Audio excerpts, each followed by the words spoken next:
गेली 3 आठवड्यापूर्वी कलकत्ता येथून एक अल्पवयीन 14 वर्षाची नाबालिग लहान बालिका आहे.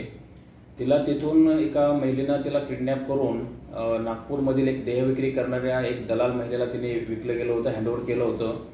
आणि नागपूर येथील एका दलाल महिलेनं तिच्याकडून बऱ्याच शहरामध्ये देहविक्रीचा व्यवसाय करून घेतला तिच्याकडून.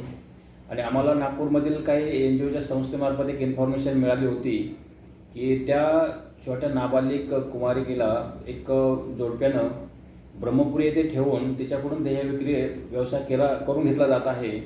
त्यानुसार आम्ही त्या ठिकाणी कारवाई केलेली आहे आणि तिथं त्या मुलीची सुटका केलेली आहे. तिला सुधारगृहात व्यवस्थित सुरक्षित ठेवलेलं आहे आणि तिथं देहविक्री करून घेणाऱ्या जोडप्याला आम्ही त्या गुन्ह्यामध्ये अटक केली आहे. ब्रह्मपुरी पोलीस स्टेशनला पोक्सो पिटाचा गुन्हा दाखल केलेला आहे आणि तपास हा ब्रह्मपुरी पोलीस स्टेशन करत आहे.